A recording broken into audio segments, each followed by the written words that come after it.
Der Mercedes W114 und W115 oder wie die Kenner sagen, der Strich 8 ist ein echter Klassiker mit einer Menge Geschichte und Charakter.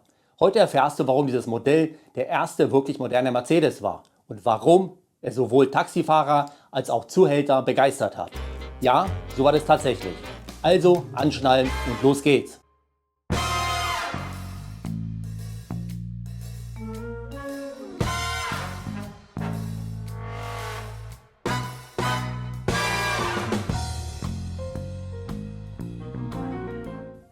Hallo und herzlich willkommen! Heute im Rahmen einer Zeitreise werden wir uns den Mercedes-8 genau anschauen und uns mit vielen interessanten Fakten befassen. Der Mercedes-8 wurde 1968 vorgestellt und sollte Mercedes in die moderne Ära führen. Der Name kommt ganz simpel vom Erscheinungsjahr 1968, also einfach Strich 8. Die richtige Bezeichnung lautet aber W114. So wurden alle Strich 8er mit 6-Zylinder-Motoren bezeichnet. Fahrzeuge mit 4- und 5-Zylinder-Motoren wurden W115 benannt. Der Mercedes-8 kam als Nachfolger der Baureihe W110, die umgangssprachlich kleine Heckflosse bezeichnet wurde. Die Baureihe W114-115 wurde bis 1976 gebaut und obwohl schon seit Januar 1976 der Nachfolger W123 bei den Händlern stand, wurde der Strich 8er noch parallel bis Dezember 1976 angeboten. Das war möglich aufgrund der hohen Nachfrage und der Zusage, die Mercedes-Benz dem Taxigewerbe gab. Der Mercedes-8 erreichte mit knapp 2 Millionen Fahrzeugen annähernd die gleiche Stückzahl wie alle Nachkriegs-Pkw der Marke Mercedes-Benz, die davor gebaut wurden. Es gab ihn in 3 verschiedenen Karosserievarianten: als Limousine, Coupé und in der seltenen Langversion, auch Pullman-Karosserie genannt. Sie hatte 8 Sitze in 3 Reihen. Die meisten Fahrzeuge dieser Variante wurden von Hotels und Mietwagen und Taxigewerbe erworben. Aber was macht dieses Modell so besonders? Zu einem wollte Mercedes endlich eine Modellreihe etablieren, die Wirtschaftlichkeit, Komfort und moderne Technik miteinander vereint. Da in dieser Zeit auch das Thema Sicherheit im Automobilbau immer wichtiger wurde, sollte der Strich 8 ebenfalls in dieser Disziplin punkten. Der Strich 8 hat im Gegensatz zu seinen Vorgängern klare, sachliche Linien. Besonders ikonisch sind seine Scheinwerfer und die kleinere Chrom-Kühlermaske. Die flache Motorhaube sorgt für eine bessere Sicht nach vorne. Breite Heckleuchten mit klaren Linien prägen das Heck und das Interieur wirkt sehr aufgeräumt. Im Inneren gab es auch einige technische Highlights, wie zum Beispiel das gepolsterte Armaturenbrett, bessere Sitze und eine effizientere Belüftung. Die Materialqualität war typisch Mercedes, hochwertig und langlebig.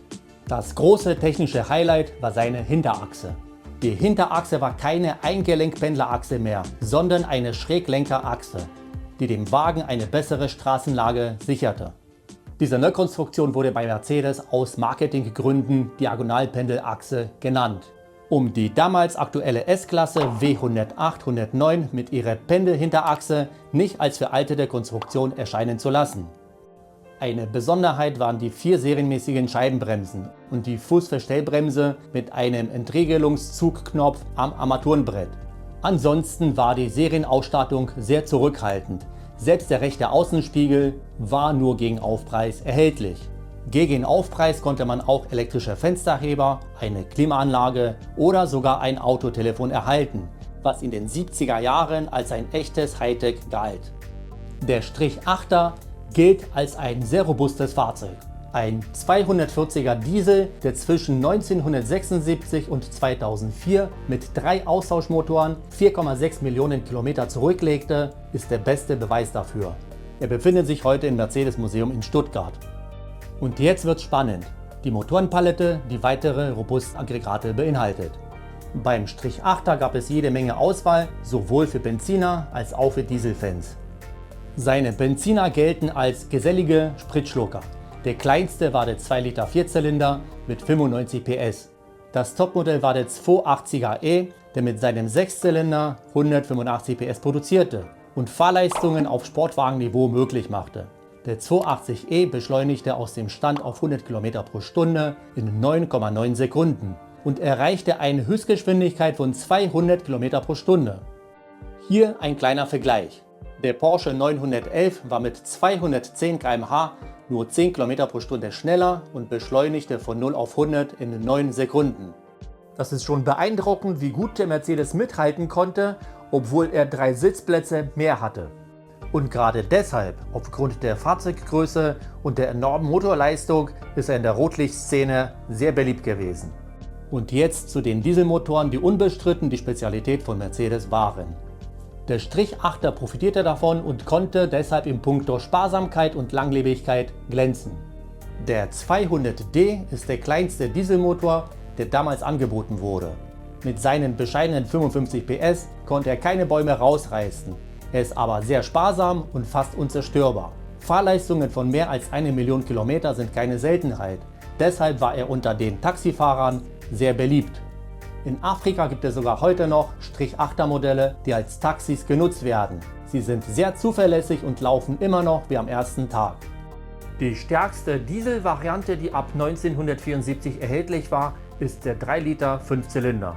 Er war seinerzeit der stärkste und schnellste Diesel-Pkw der Welt und gleichzeitig der erste 5-Zylinder-Motor, der für ein Pkw in Serie produziert wurde. Mittlerweile ist der Mercedes-8 zu einem sehr begehrten Klassiker geworden, der für seine Langlebigkeit, Robustheit, den hervorragenden Fahrkomfort und das zeitlose Design bekannt ist. Die Ersatzteilversorgung ist im Vergleich zu gleichaltrigen Konkurrenzfahrzeugen sehr gut. Wenn man bedenkt, dass der Strich-8er mittlerweile über 50 Jahre alt ist, ist es schon eine durchaus komfortable Situation. Aber wie alle Fahrzeuge hat auch der Strich-8er seine Schattenseite. Es ist unbestritten die Rostproblematik, mit der alle Fahrzeuge aus diesem Zeitalter zu tun haben. Es lag unter anderem daran, dass die Hohlraumversiegelung nicht zu der gängigen Praxis gehörte. Der Strich-8er bekam erst 1971 eine serienmäßige Hohlraumversiegelung. Aber auch diese stößt im Alter, wenn sie nicht ständig erneuert wird, auf ihre Grenzen. Korrosion konnte sich deshalb bei diesen Modellen praktisch überall ausbreiten. Vor dem Kauf soll deshalb eine genaue Gesamtbegutachtung vorgenommen werden, weil die meisten Strich-8er bereits umfangreiche Schweißarbeiten erfahren haben. Die Qualität der durchgeführten Arbeiten ist oft fragwürdig. Auch verdeckte und schlecht reparierte Unfallschäden stellen oft eine Problematik dar. Deshalb gerade bei scheinbar günstigen Exemplaren lohnt es sich, genauestens hinzuschauen. Achte besonders auf den Rost und dokumentierte Wartungsarbeiten, wenn du dir einen Strich-8er zulegen willst. Aber trotz dieser Problematik, wer einen gut gepflegten Strich-8 besitzt, hat ein echtes Stück Automobilgeschichte in der Garage. Und was kostet so ein Klassiker heute? Für ein restaurierungsbedürftiges Modell geht es schon bei rund 5.000 € los. Gut erhaltene Exemplare liegen bei etwa 15.000 bis 25.000 €. Und die Top-Modelle wie zum Beispiel der 280er E im perfekten Zustand können auch mal 40.000 € und mehr kosten.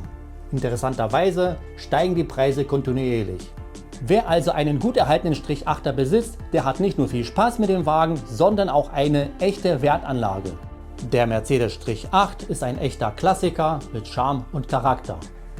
Wenn dir das Video gefallen hat, dann lass ein Like da, abonniere diesen Kanal und schreib mir in die Kommentare, wie du den Mercedes-8 findest. Bis zum nächsten Mal, bleib automobilbegeistert und vor allem rostfrei.